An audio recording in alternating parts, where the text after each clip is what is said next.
ابراہیم علی نبینا علیہ الصلوۃ والتسلیم کا ذکر یہاں پر ہے، وہ جو آپ کے بچپن میں واقعہ پیش آیا کہ آپ تنہا اپنی آبادی میں تھے جو اللہ کی عبادت کرتے تھے، باقی سب کے سب وہاں پر بتوں کی پرستش والے، کچھ ستارہ پرست تھے، کچھ سورج کے پوجا والے تھے۔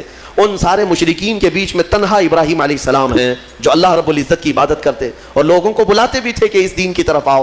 سگے چچا کو بلایا آزر جو مشرک رہا، حضرت ابراہیم علیہ السلام کی دعوت پر وہ نہیں آتے۔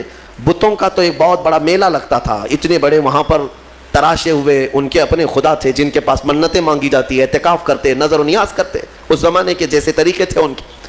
ایک مرتبہ ایسا ہوا کہ وہ لوگ پورے کے پورے گاؤں کے باہر میلے میں گئے تھے اور گاؤں میں کوئی نہیں تھا، ابراہیم علیہ السلام اکیلے آئے یہ جھوٹے خداؤں کے پاس، کلہاڑی اپنے ہاتھ میں لے کر ایک ایک کو مارتے اور گراتے چلے گئے، سب کو توڑتے چلے گئے اور ان سے کہتے بھی تھے کہ میں مار رہا ہوں، بچا لو اپنے آپ کو۔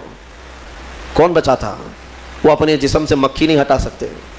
پھر اس کے بعد سارے لوگوں کو زمین بوس کر کے بڑے بت کے گلے میں کلہاڑی لٹکا دیا، جو سب سے بڑا تھا اس کے گلے میں کلہاڑی لٹکایا اور واپس چلے آئے۔ شام کو جب لوگ آئے گاؤں والے، اپنے خداؤں کا یہ حشر دیکھا تو آگ بگولا ہو گئے۔ یہ سب ایسی درگت کس نے بنائی ان کی؟ قرآن میں اللہ تعالیٰ فرماتا ہے قالوا من فعل هذا بآلهتنا، سب کہنے لگے کہ کس نے کیا ہمارے خداؤں کے ساتھ ایسے؟ پھر سب آپس میں بات کرنے لگے، قالوا سمعنا فتى يذكرهم يقال له ابراہیم، ہم نے سنا ہے کہ ایک نوجوان رہتا ہے جس کا نام ابراہیم ہے، اسی نے کیا ہوگا، وہ اکیلا نہیں آیا تھا ہمارے ساتھ۔ تو لوگوں نے کہا بلاؤ اس کو۔ بادشاہ وقت کے سامنے بلایا گیا اور پوچھا گیا اانت فعلت هذا بآلهتنا یا ابراہیم، اے ابراہیم ہمارے خداؤں کے ساتھ تو نے ایسا کیا ہے؟ یہ سب ایسی درگت ان کی تو نے بنائی، سب ٹکڑے ٹکڑے نیچے گرے ہوئے ہیں۔ قال بل فعله كبيرهم، ابراہیم علیہ السلام نے کہا نہیں، ان کے بڑے نے کیا ہے، ان کے ساتھ ان کے بڑے نے کیا ہے۔ بڑا بہت موجود تھا نا، بڑا جس کی کلہاڑی گلے میں لٹک رہی تھی، تو لوگ حیرت میں رہ گئے کہ ایک بڑے نے چھوٹوں کو سب کو کیسے مار دیا۔ ابراہیم علیہ السلام نے ذو معنی بات کی تھی، یعنی جس کو دو معنی والی بات کہا جاتا ہے۔ وہ تو جاہل سمجھ رہے تھے کہ ابراہیم نے کہا ہمارے بڑے خدا نے سب ایسا کیا، جبکہ ابراہیم علیہ السلام کی نیت یہ تھی کہ ان کا بڑا تو میں ہی ہوں، ان کا بڑا میں ہی ہوں، ان کے بڑے نے کیا ہے، آپ سچ ہی بول رہے تھے۔ لوگوں نے کہا ان کا بڑا ایسا کیسے کر سکتا ہے، ایسے کیسے کر سکتا ہے؟ تو آپ نے کہا باقی تو سب مرے ہیں، ایک تو کھڑا ہے، اس سے پوچھو کس نے کیا، ایک تو ابھی باقی ہے نا، اسی سے پوچھو باقی سب کے ساتھ ایسے کس نے کیا۔ تو سب غصے میں لال پیلے ہو گئے، کہا کہ تم ہمارے خداؤں کے بارے میں ایسی ایسی باتیں کرتے ہو۔ تو ابراہیم علیہ السلام نے کیا جملہ کہا کہ اف لکم ولما تعبدون من دون اللہ افلا تعقلون، لعنت ہے تم لوگوں پر، اللہ کے سوا دوسروں کی عبادت کرتے ہو، ایسوں کی جو نہ اپنے آپ کو بچا پا رہے ہیں، نہ کسی کو نفع دے سکتے ہیں، نہ نقصان دے سکتے ہیں، ایسوں کی عبادت کرتے ہو۔ اب ظاہر سی بات ہے حق بات کڑوی ہوتی ہے، کڑوی لگتی ہے، ہوتی نہیں ہے، لگتی ہے کچھ لوگوں کو جن کو قبول نہ کرنا ہو۔ اور غصے میں ان لوگوں نے ابراہیم علیہ السلام کے خلاف ایک محاذ چھیڑ دیا، حکم ہوا کہ ایک آگ لگائی جائے اور انہیں جلایا جائے۔ یہ سن نہیں پاتے ہیں، حالانکہ جو حقیقت ہے وہ بتاؤ تو لال پیلے ہو جائیں گے، غصے میں آ جائیں گے۔ یہ برسوں سے چلا آ رہا ہے، برسوں سے ایسا ہے۔ ابراہیم علیہ السلام کو آگ میں ڈالنے کے لیے انہوں نے جو آگ لگائی، تفسیر میں اس کے لیے فرمایا گیا 1 مہینے تک جلاتے رہے، 1 مہینے تک سارے لوگ لکڑیاں جمع کیے، جنگل کاٹ کاٹ کر کے انہوں نے لکڑیوں کا اوٹ لگا دیا۔ آگ جب بھڑکائی گئی، اندازہ تو کیجئے ایک ابراہیم علیہ السلام کو ڈالنا تھا، تو اتنی آگ کی کیا ضرورت ہے، اتنی آگ کی کیا ضرورت ہے؟ یہ مشرکین کی فطرت ہے کہ انتقام جب لینے کی بات آتی ہے تو یہ بھڑک جاتے ہیں اور بہت ہی زیادہ بڑے پیمانے پر نقصان پہنچانے کے پلان بناتے ہیں، پہلی چیز سے بھی عادت رہی ہے۔ اتنی بڑی آگ لگائی، یہاں تک کہ اوپر سے اگر کوئی پرندہ بھی جاتا تو جل جاتا، اس آگ کی گرمی اتنی تھی۔ اور سب سے پہلے ان لوگوں نے منجنیق بنائی، منجنیق جس میں پتھر رکھ کر کے جو توپ ہوتا ہے نا، توپ جس طرح اڑاتے ہیں، وہ ابراہیم علیہ السلام کے لیے بنائی گئی سب سے پہلے، کیونکہ قریب میں جا کر کے ڈالے گا کون آگ میں؟ جو قریب جاتا وہ بھی جل جاتا۔ کافی دور 1 میل تک اس کی گرمی آ رہی تھی۔ منجنیق میں ابراہیم علیہ السلام کو رکھ کر کے اڑایا گیا تاکہ آگ میں وہ اچھل کر کے جائیں، قریب تک تو کوئی جا نہیں سکتا تھا۔ انہوں نے منجنیق میں رکھ کر کے ابراہیم علیہ السلام کو اڑایا۔ جب ابراہیم علیہ السلام آگ میں گرے جا رہے تھے تو اللہ رب العزت نے جبرائیل امین کو بھیجا کہ فوراً جاؤ۔ اس ہفتے ہپ ہاپ میں ریمو اور ملائکہ کے ساتھ تیسرے جج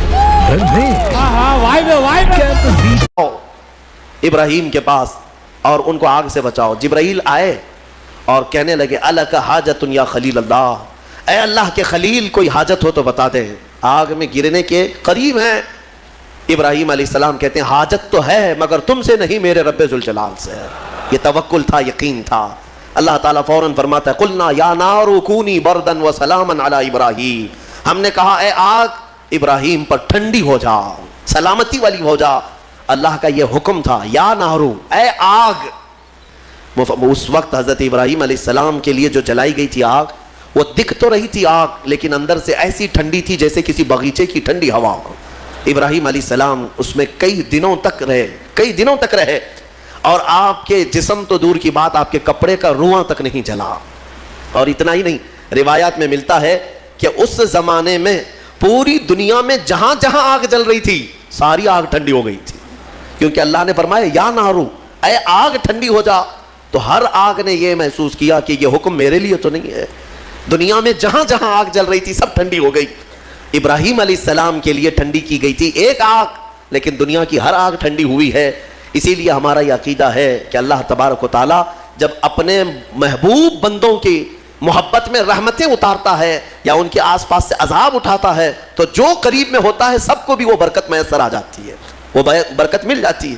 ابراہیم علیہ السلام کئی دنوں تک وہاں رہے, اور اس کے بعد آگ بجھائی گئی, اور جب آگ کو ٹھنڈا کیا گیا تو ابراہیم علیہ السلام اپنے کپڑے جھاڑتے ہوئے کئی دنوں کے بعد آگ سے باہر آ رہے ہیں. میرے عزیزو, وہاں کیسے رہے آپ؟ یہاں تک کہ روایات بتاتی ہیں کہ ابراہیم علیہ السلام کو اس آگ کے اندر پھل بھی ملتے تھے, غذا بھی ملتی تھی, پانی بھی ملتا تھا, ساری نعمتیں ملتی تھی, اور کھاتے بھی رہتے تھے, پیتے بھی رہتے تھے. یعنی ابراہیم علیہ السلام کے لیے اللہ تعالیٰ نے وہ مکمل ایک بہترین آرام دہ باغیچہ بنایا. یہ مولا کی شان ہے, وہ جب آگ کو چاہے ٹھنڈا فرمائے اور کبھی ٹھنڈے کو چاہے تو وہ آگ بھی بناتے ہیں, اس کی قدرت کے فیصلے. ابراہیم علیہ السلام جب باہر آئے تو جانتے ہیں وہاں پر موجود لوگ جنہوں نے دیکھا وہ ابراہیم علیہ السلام پر ایمان لے آئے.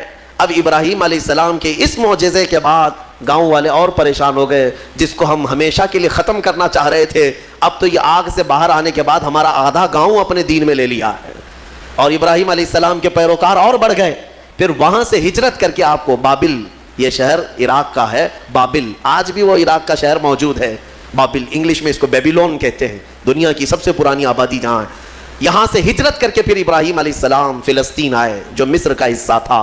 عزیزان گرامی, اس میں دو باتیں یہاں پر نقل کی جاتی ہیں. ایک بات تو یہ ہے کہ سارے لوگ جو وہاں پر ابراہیم علیہ السلام کو آگ لگانے میں مصروف تھے وہ کیا ہوئے, آگ جب بجھی ایک ہی دن کے اندر اللہ نے اس قوم پر ایسا عذاب نازل کیا کہ ان کے جسم زندگی میں ہی سڑ گئے, ایسے کہ ان کی انگلی لگاؤ تو گوشت نکل جائے, گلن ہو گئی, سڑن ہو گئی. ایک شام تک پوری آبادی سڑ گئی اور گل گئی, سب کے سب ہلاک و برباد ہوئے. جنہوں نے اللہ کے نبی کو آگ میں ڈالا تھا ان کا برا انجام, وہ عذاب میں گرفتار ہوئے. ہاں, ایک بات یہ بھی میں بتا دوں کہ جن لوگوں نے ابراہیم علیہ السلام کی حمایت کی تھی اللہ نے ان کو اپنی محبت سے بھی نوازا اور عنایتوں سے بھی نوازا. روایت میں دو جانوروں کا بھی ذکر آتا ہے, دو جانوروں کا, ایک مینڈک کا اور ایک گرگٹ کا, اور چھپکلی کا بھی ہے کہ گرگٹ نے یہ پھونک پھونک کر کے آگ کو بڑھانے کی کوشش کی اور مینڈک نے تھوک تھوک کر کے پانی آگ کو بجھانے کی کوشش کی کہ اللہ کے نبی ہیں. یہ آپ اندازہ کریں, گرگٹ کے پھونکنے سے نہ آگ بڑھنے والی ہے, مینڈک کے تھوکنے سے نہ آگ بجھنے والی, لیکن دونوں نے اپنے اپنے کاموں سے اپنی قسمت بنا لی. گرگٹ کی ہمیشہ یہ قسمت بن گئی کہ میرے آقا صلی اللہ علیہ وسلم نے فرمایا یہ گستاخ نبی ہے, جہاں اسے پاؤ مار ڈالو, اور ایک مار میں مارو تو زیادہ ثواب ہے اس کو. اور مینڈک کے بارے میں فرمایا خبردار اس کو کہیں دیکھو تو مارو مت, اس لیے کہ یہ اللہ کے نبی کی حمایتی ہے. اللہ کے نبی کے لیے یہ دعا کر رہی تھی, تھوک کر کے آگ بجھانے کی کوشش کر رہی تھی. ایک جانور پر ہمیشہ کے لیے اللہ کی رحمت اور ایک پر اللہ کا غضب. اس سے اندازہ ہوتا ہے کبھی کبھار کاموں سے کچھ ہوتا نہیں ہے, بگڑتا کچھ نہیں ہے, لیکن انسان اپنی تاریخ بدل جاتا ہے. آج میں یہی کہنا چاہوں گا, کسی ظالم نے اگر میرے نبی کی شان میں بھونکا ہے یا قرآن پر انگلی اٹھایا ہے تو قرآن کا بھی کچھ نہیں ہونا اور رسول کی عزت کا بھی کچھ نہیں ہونا, لیکن ان ظالموں نے اپنی قسمت بنا لی, ہمیشہ کے لیے مردود اور ملعون ہو گئے. اور تمہارے لیے میں کہتا ہوں دو جملے اگر تم نے حضور کی شان میں بیان کر دیے, قرآن کی شان میں بیان کر دیے, تو یہ بھی میں بتا دوں, نہ رسول کی شان تمہارے بولنے سے بڑھنے والی, نہ قرآن کی شان بڑھنے والی. ان کی شان تو خود میرے مولا نے بڑھا رکھی ہے. ہاں لیکن اتنا ہوگا کہ ان تمہارے دو جملوں سے تم بھی قیامت تک اپنی قسمت بنا لے جاؤ گے. ہاں تم پر لوگ آئیں گے, رحمتوں کے پھول برسائیں گے. ہاں ایک زمانے میں کوئی آیا تھا جب کوئی گالی دے رہا تھا میرے مصطفیٰ کو کہ پیٹ پیچھے کا علم نہیں, لیکن ایک عاشق تھا جو کہہ رہا تھا اور کوئی غیب کیا تم سے نہا ہو بھلا, جب نہ خدا ہی چھپا تم پہ کروڑوں درود. دیکھیں یاد ہے 100 سال گزر گئے بریلی کے امام کو دنیا سے گئے ہوئے, لیکن آج بھی جب مجمع میں اس اعلیٰ حضرت کا ذکر آتا ہے تو ایسا لگتا ہے کہ مجمع میں ایک جان سی پڑ گئی ہے, روح آ گئی ہے. کیوں؟ اس لیے کہ اپنے زمانے میں قلم ہی تو اٹھایا تھا, قلم ہی اٹھایا اور اپنے گھر پر بیٹھ کر کے دفاع کیا رسول پاک کی عزت کا. اسی لیے میں کہتا ہوں یہ مت سمجھنا کہ تمہارے کہنے سے کیا ہونے والا ہے, تمہارے بولنے سے کیا ہونے والا ہے. ارے میں تو ایک چھوٹا آدمی حضور کی شان میں بول کر کے کیا کر لوں گا, باقی بڑے بڑے نکارے بج رہے ہیں. ایسا نہیں ہے میرے عزیزو. مینڈک نے صرف 2 بوند تھوکے تھے لیکن صدیاں گزر گئی, آج بھی اس پر اللہ کی رحمت ہے. آگ بجھانے کی کوشش کی تھی, نبی کی حمایت کی تھی, اللہ نے آج تک اس پر رحمت کی ہے. اسی طرح آپ بھی اپنی قسمت کا حصہ لے سکتے ہو. دنیا بھونک رہی ہے تو بھونکنے دو, لیکن تم جب بھی جوش میں آئے یا جذبے میں آئے تو یوں کہا کرو, رہے گا یوں ہی ان کا چرچا رہے گا. پڑے خاک ہو جائیں جل جانے والے, خاک ہو جائیں عدو جل کر, مگر ہم تو رضا دم میں جب تک دم ہے ذکر ان کا سناتے جائیں گے. تمہارے کہنے سے آپ کیا سمجھتے ہیں کچھ نہیں ہوگا؟ بہت ہوگا, بہت ہوگا. آنے والی 100 نسلیں بھی یاد رکھیں گی کہ نبی پر کوئی بھوک رہا تھا تو ایک عاشق جواب بھی دے رہا تھا, میرے مصطفیٰ کریم صلی اللہ علیہ وسلم کی عزت پر بات کر رہا تھا. یہ تاریخ بن جائے گی. یہی نہیں, قیامت کے دن بھی کروڑوں کا نہیں اربوں کا مجمع ہوگا, لیکن تمہارا نام لے کر میرے مصطفیٰ پکاریں گے, نام لے کر پکاریں گے. کہاں ہے فلاں بن فلاں؟ جب لوگ گالیاں دے رہے تھے تو تیری زبان میرے نغمات بول رہی تھی. جب لوگ ہرزہ سرائی کر رہے تھے تو کوئی کہہ رہا تھا محمد سید الکونین والثقلین والفریقین من عرب ومن عجم. 700 سال ہو گئے امام بوصیری کو دنیا سے گئے ہوئے, لیکن آج بھی ہمارے مجمعوں میں مولا صلی وسلم کے قصیدے گنگنائے جاتے ہیں. کیوں؟ اس لیے کہ وہ ایک چٹائی پر بیٹھ کر کے ہی میرے مصطفیٰ کی شان بیان کیا. مولا نے امام بوصیری کو ہمیشہ کے لیے زندہ کر دیا, ہماری مجموعوں میں زندہ کر دیا. دیکھیں حضور کی شان میں جس نے بھی کہا وہ آج بھی زندہ ہیں, ان کے نغمات بھی زندہ ہیں, ان کے اشعار بھی زندہ ہیں. گستاخی کرنے والے آئے چلے گئے, کہاں ہے ان کا, ان کی گستاخیاں کہاں ہیں؟ نہیں ملیں گی تمہیں. لیکن ہر زمانے میں ہر علاقے میں, ارے یہاں کرناٹک ہے آپ کا علاقہ, آپ کی زبان ویسے تو کنڑ ہے یا ہندی ہے یا جو بھی ہے, آپ کو عربی سے کیا تعلق ہے؟ عربی جانتے بھی نہیں ہو. لیکن جب کبھی کوئی مولا یا صلی وسلم دائما ابدا پڑھتا ہے, سمجھ میں کچھ نہ آئے, ہاتھ بھی باندھ لیتے ہو, گردن بھی جھکا لیتے ہو.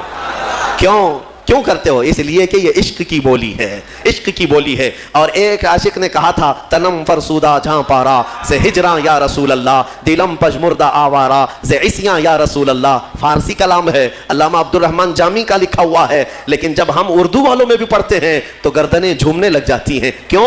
عشق کی بولی ہے, عشق کی بولی ہے. اور یہاں پر عشق کی بولی کے لیے نہ نسل دیکھی جاتی ہے, نہ رنگ دیکھا جاتا ہے کہ بولنے والا کون سی ذات کا ہے. حتیٰ کہ میں آپ کو یہ بتاؤں کہ بارڈر بھی نہیں دیکھے جاتے, ہندوستان کا ہے کہ پاکستان کا ہے, یہ بھی نہیں دیکھا جاتا. عشق کی بولی اگر بارڈر کے باہر سے آتی ہے تب بھی سویکار کیا جاتا ہے کہ نبی کی تعریف کر رہا ہے. محمد کی محبت دین حق کی شرط اول ہے, اسی میں ہو اگر خامی تو سب کچھ نامکمل ہے. وہاں سے اقبال پکار رہا ہے, دوسری زمین سے اقبال پکار رہا ہے کہ محمد سے وفا تو نے تو ہم تیرے ہیں, یہ جہاں چیز ہے کیا لوح و قلم تیرے ہیں. ہم نے اشعار دیکھے, زبان دیکھی, پھر یہ نہیں پوچھا کس خاندان سے ہے, کس ملک کا ہے, کس زمین پہ رہتا ہے, کس کا شاگرد ہے. ہم نے کچھ نہیں دیکھا, بلکہ اشعار میں مٹھاس تھی تو نغمات کو زبان پہ بھی چڑھا لیا اور سینے پہ بھی بسا لیا.